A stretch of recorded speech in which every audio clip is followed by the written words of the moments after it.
Assalamualaikum warahmatullahi wabarakatuh. Selamat datang kembali teman-teman di channel Problem Catur. Semoga kita semua diberikan kesehatan dan rizki yang melimpah oleh Allah Subhanahu wa taala. Amin. Di part yang ke-10 nih teman-teman, dari permainan catur terbaik dunia yang dimainkan oleh Grandmaster, putih dipegang oleh Johannes Sukertot dan hitam dipegang oleh Joseph Henry Blackburn, salah satu Grandmaster berkaliber di eranya, di London pada tahun 1883.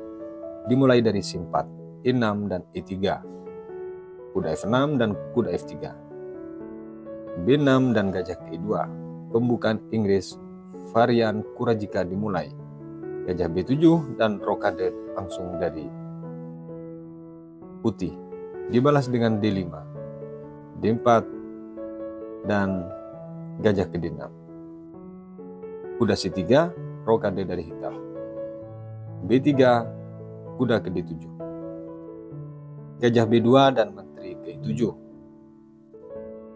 kuda ke B5 langsung, mengancam gajah gelap dari hitam, kuda ke 4, dilanjutkan dengan kuda langsung memukul gajah, dipukul oleh pion dan kuda ke D2, mengajak pertukaran di sini.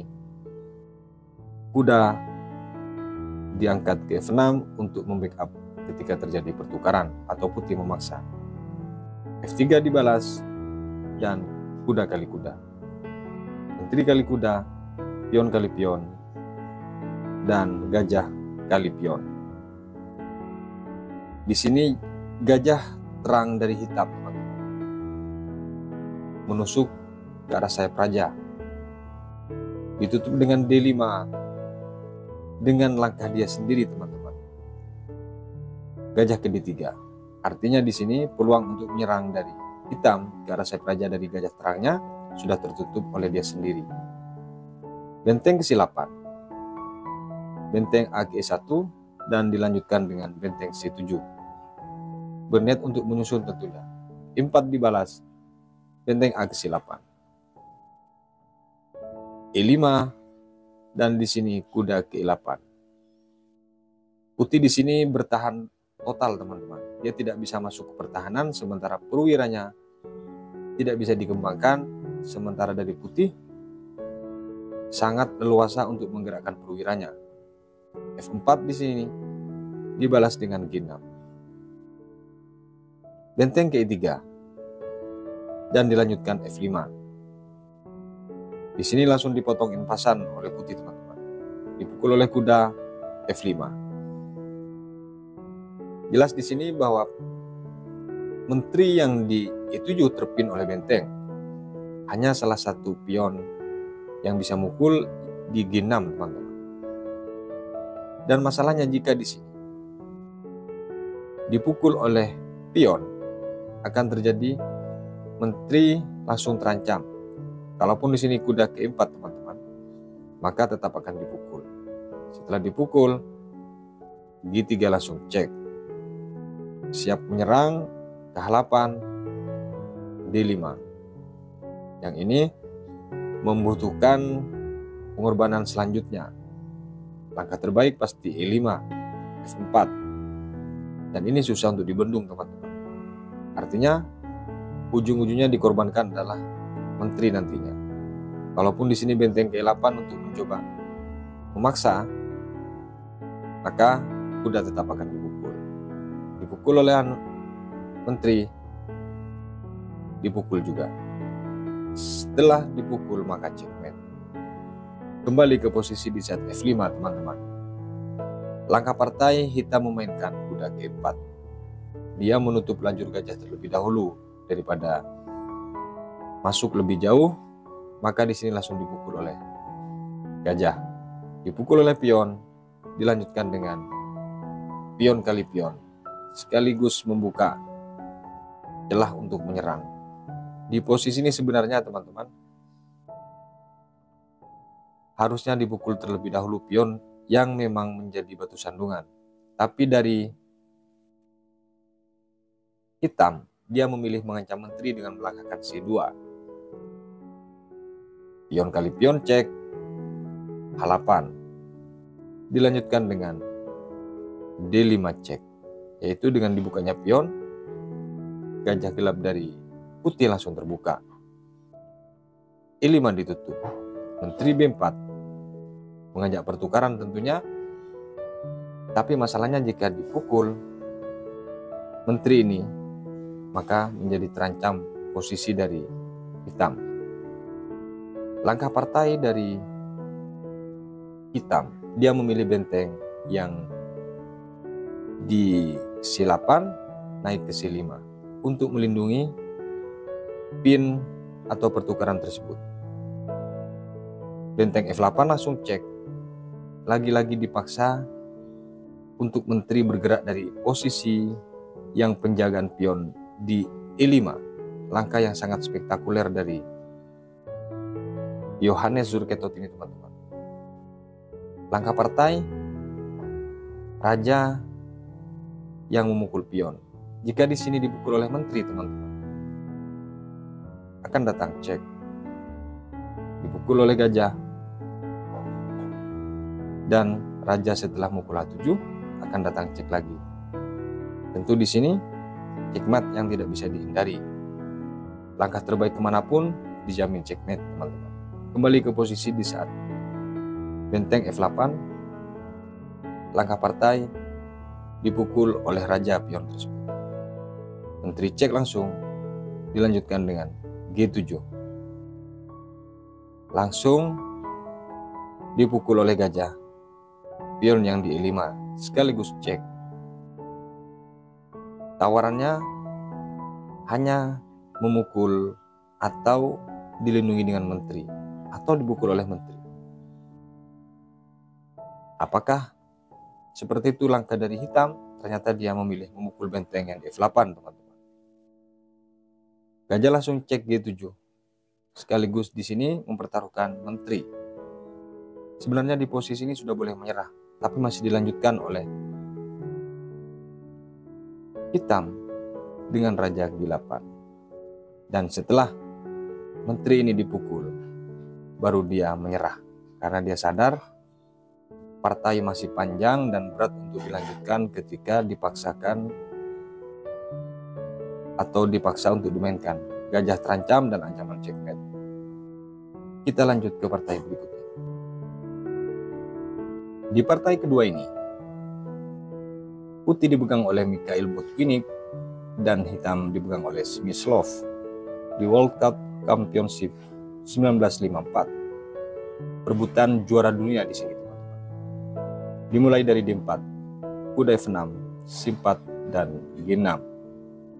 G3, gajah G7 dan gajah G2. King Indian Defense dimulai. Langsung rokade dari Smyslov. Kuda C3, D6 dan kuda F3. Kuda ke D7 dibalas dengan rokade. E5, E4 dan C6. Di sini tentu mengawal ketat masuknya perwira dari putih. Gajah G3, kuda G4 dan gajah G5. Setelah diancam menteri ini oleh gajah dari ke B6. H3 di sini mengabaikan ancaman kuda, teman-teman, dari Smyslov dengan memukul pion dan sekaligus mengancam kuda. Kuda keempat. Lagi-lagi di sini malah balik mengancam menteri ke-6, dan sementara kuda yang di G4 tetap terancam dari hitam. Langsung dipukul oleh pion B5. Ternyata dia mendapatkan kuda juga, teman-teman. Kuda di sini memukul pion dan pion kali kuda. Dilanjutkan dengan kuda memukul pion lagi yang disinggah. Karena dia berpikir akan dapatkan satu perwira ketika pion didorong, maka diterima oleh Smyslov. E5 dengan ancaman gajah sekaligus garis lurus benteng yang terancam, menteri memukul pion, mengabaikan langkah itu. Dilanjutkan dengan gajah kali benteng. Dan di sini kuda memukul pion sekaligus mengancam pion yang di G4. Benteng C1 mengancam menteri. Menteri B4 dibalas dengan A3 dan menteri langsung mukul pion. Menteri kali pion dibalas dengan gajah ke B7. Di sini mengajak pertukaran. Tapi yang tidak dibaca sekilas oleh hitam, ketika menteri diancam dia harus kehilangan gajah. Namun ternyata teman-teman, langkah itu memang sengaja dirancang untuk memancing dari putih mengancam menteri tersebut. Botwinnik tidak membaca langkah tersembunyi di balik semua jebakan yang dimainkan oleh Smyslov. Benteng ke B1 betul-betul dilangkahkan oleh Botwinnik. Kuda cek F3, H1, dan dibalas dengan gajah di sini. Langsung memukul gajah. Ternyata menteri dikasihkan begitu saja, sekilas seperti itu teman-teman. Benteng kali menteri dan kuda cek. Dibalas dengan raja ke H2, F3 lagi cek. Akhirnya dia ke H3, menghindari cek lanjutan. Baru dipukul oleh gajah. Sekarang perhatikan, ada dua perwira di sini yang jelas terancam oleh menteri ketika menteri dari putih digeser ke B3 tentunya. Tapi dia pasti masih bisa cek. Akhirnya dari putih memilih memukul pion A7. Gajah ke-4 dibalas dengan A4. Raja G7, benteng D1, dan gajah ke-5. Menteri E7 di sini dilanjutkan dengan benteng ke C8. A5, benteng C2. Mengabaikan pion promosi yang tetap didorong oleh putih. Raja G2. Kuda cek. Karena gajah terbuka jalurnya, maka dia F1. Gajah F3, benteng B1. Inilah detik-detik dari Mikhail Botwinnik menurunkan gelarnya atau melepaskan gelarnya diambil oleh Smyslov, teman-teman. Satu langkah dari ini, Botwinnik menyerah. Mana langkah yang membuat Botwinnik menyerah? Adalah kuda ke C6. Di sini teman-teman, Botwinnik langsung menyerah. Kok bisa menyerah? Mungkin sekilas pertanyaan itu. Karena secara perwira, menteri dan benteng, dan hitam hanya perwira ringan. Kita akan kupas sedikit. Jika di sini menteri ke D7, langkah terbaik dari putih, akan datang gajah D4 dengan ancaman cek tentunya. Yang boleh dilangkahkan hanya pion memukul D6 oleh menteri. Dan setelah dipukul, benteng cek. E1, E2 cek. F1 lagi misalnya, H2. Ancaman cekmen di sini, atau mengorbankan menteri. Ketika dia ke E1, maka gajah F2 terlebih dahulu. Kalau dia naik ke atas, dia harus kehilangan menteri. Dan masalahnya, satu-satunya langkah, dia harus naik. Kalau enggak, ancaman checkmate berikutnya. Dan setelah dia naik ke D2, gajah C5 harus kehilangan menteri. Kembali ke posisi kemungkinan yang lain. Kalau Raja G1 di posisi ini menghindar duluan, gajah ke D4. Tentu di sini boleh memukul gajah terang dari putih. Dan jika itu dilakukan, maka akan dipukul. Terjadi pertukaran pun misalnya dipukul oleh raja, maka di sini benteng tertinggal. Mutlak kemenangan untuk hitam, teman-teman. Makanya di posisi kuda C6 dengan sekelumit kemungkinan dari Mikhail Botwinnik langsung menyerah. Semoga menjadi inspirasi dari partai ini untuk insan catur Indonesia. Sampai berjumpa di video berikutnya. Assalamualaikum warahmatullahi wabarakatuh.